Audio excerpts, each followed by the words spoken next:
Yes, you can all go home very shortly, but I think this is an important award. I think most of all have unsung heroes in our success stories. And everybody here, I think, Sandy, Chris, Jim have spoken about their unsung heroes and people who have helped you along your way to become successful. And I think everybody in this building today has that kind of person in their lives have taken the next step. So this person, I think most of us know, if anybody of us had originally gone to the Edge 102.1 in their afternoon on Yonge Street and got to see this and meet this young man at that time, Mr. Dave Bookman, known as Bookie, over here.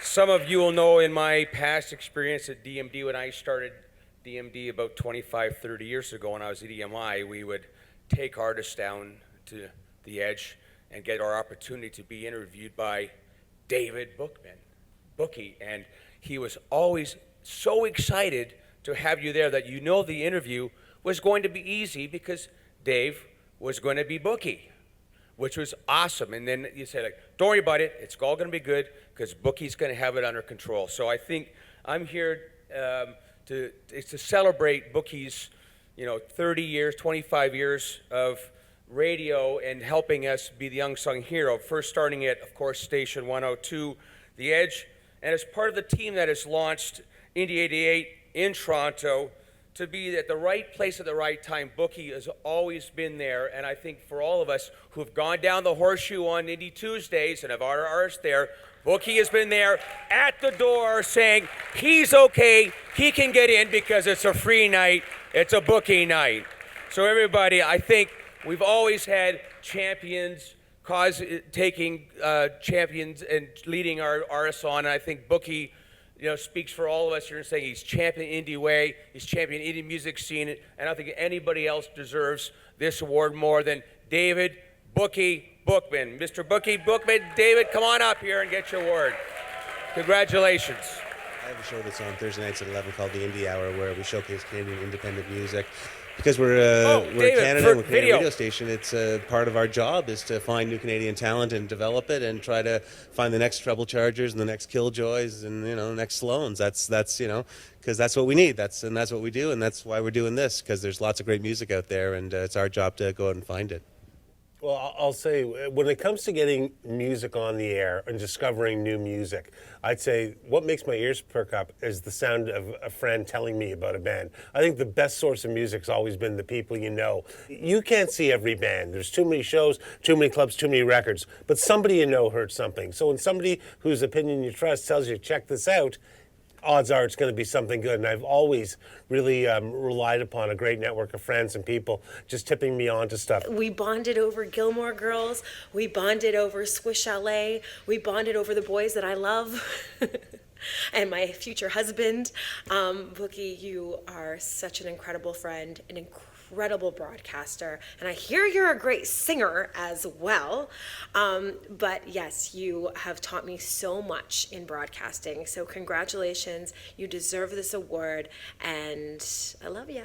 Radio was really important in our family, so it was always on, and my mom and my older brother and stuff would listen to the radio constantly. And in Ottawa, back in the days, there was on the AM dial, there was two stations, one at 580 and one at 1310 and another at 1400.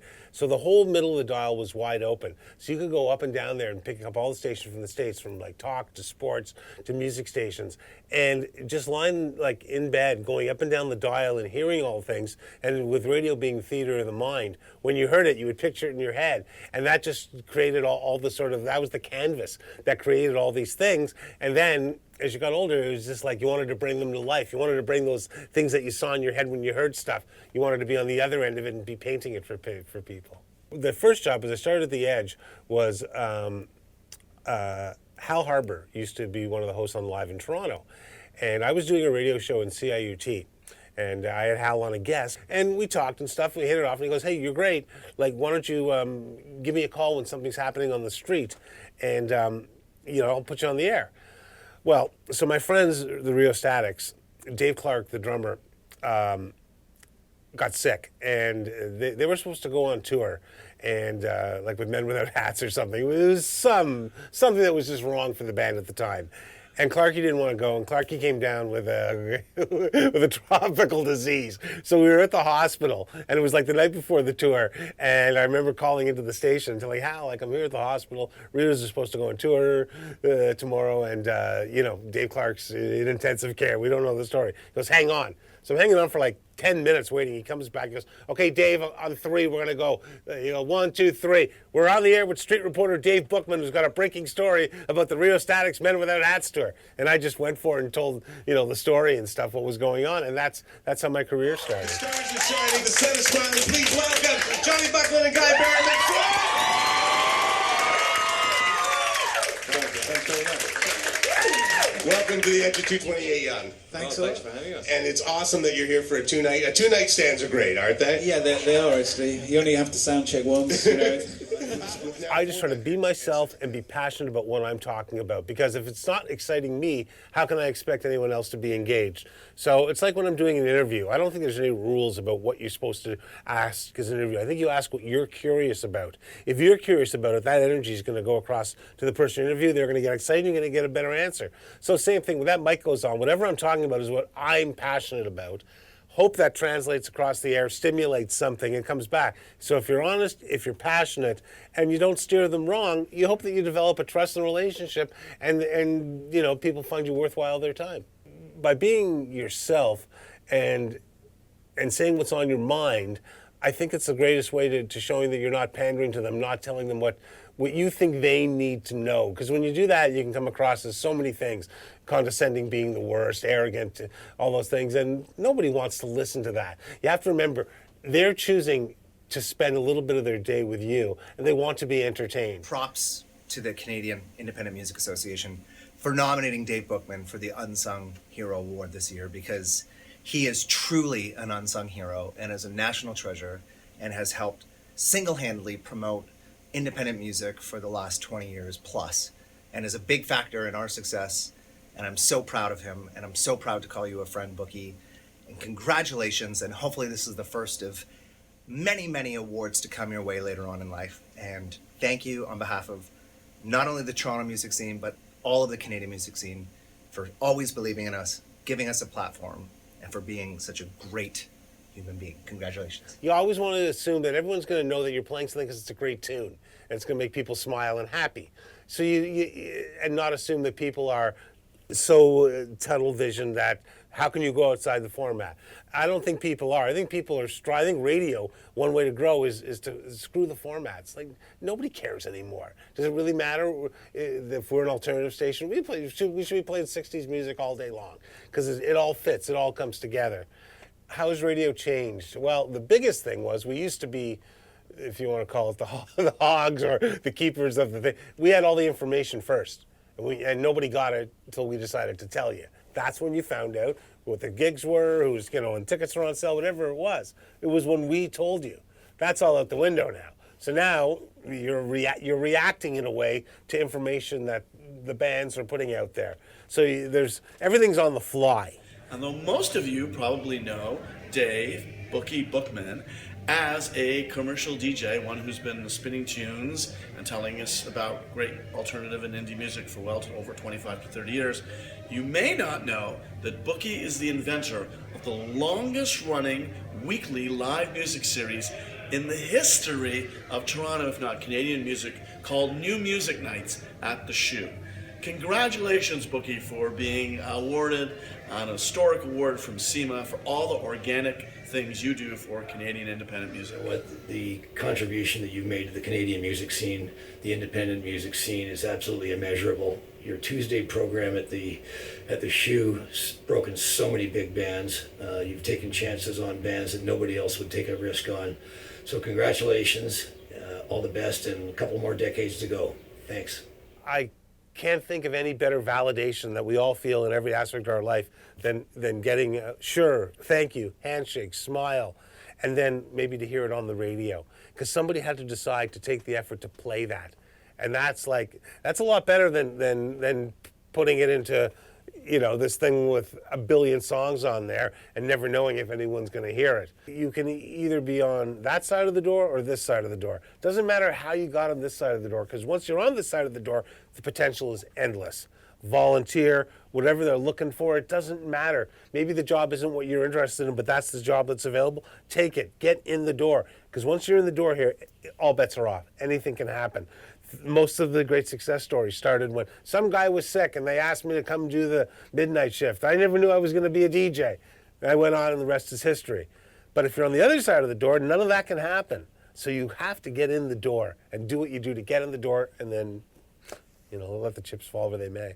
I really hope that the medium as we know it and stuff, that this stays the way it is, and technology doesn't ruin this part of the game, because I have no interest in finding something else to do. I love what I do, enjoy what I do, and I think the thing why I wouldn't want to change this is because I don't ever want to be in a situation where it comes to winning or losing or profit or loss. That really doesn't interest me. I want to be on the side of just championing things that I enjoy and things in life that I enjoy, and trying to bring a smile to people's face. That just makes me happy. Is when I can make you smile, I'm smiling inside, and that's the best feeling in the world.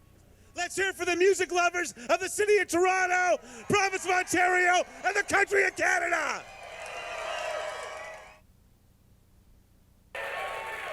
That being said, congratulations, the humble music lover Dave Bookman, Bookie Bookman. Sick of seeing your face so much. Television's off, but you won't shut up. Give it up. Well, I had quite a bit I wanted to say tonight, but being from the world of radio, I only know how to speak in 45-second bursts, so this one won't be that long. They say that lightning doesn't strike twice, but in my case, it has. I had the opportunity to work at CFNY and later The Edge for 20 years, and the thing they did there was giving me the opportunity to be myself and to learn. I didn't have a job. I didn't have nothing. All I had was a want to do what we got to do every day. And they gave me the opportunity just to be me. And as I told people there when they decided to get in radio, I go, there's no ad you're going to answer. There's no classified thing to look for. Be yourself. Say, get in the door and make something happen. And for 20 years there, I was able to nurture what I did and water it, let the sunshine in, and just let it grow. And the day that Indy 88, the word came out that they got the license, I knew that there was going to be hopefully a next adventure for me. And luckily there was, and it just fills my heart with joy and love that my comrades from Indy 88 wanted to come here tonight and share this occasion with me. It means everything for me. Thank you so much.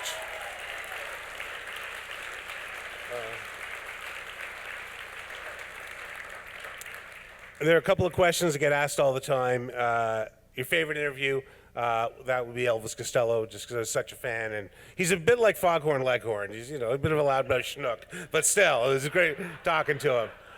The nicest people in the world are Dave Grohl and Noel Gallagher. And just classy, nice, and make you feel that you're the most special person in the world when you're around them. And the worst interview I ever did was Johnny Rotten. He was just a mean prick. And I don't know if it was an act or what it was, but it wasn't a comfortable experience at all. I'd like to thank also my family. My family gave me the opportunity. The movie Almost Famous, there's the great scene where Zooey Deschanel tells William to check under the bed, and he pulls out the records. He pulls out all the great records of the '60s and everything. And that was kind of how I did. Luckily enough, I had older brothers, and there was drawers where records were in. I was just able to open them and find them. And from there, I was able to discover the Beach Boys and Bob Dylan, and that set me on the path of righteousness when it comes to music.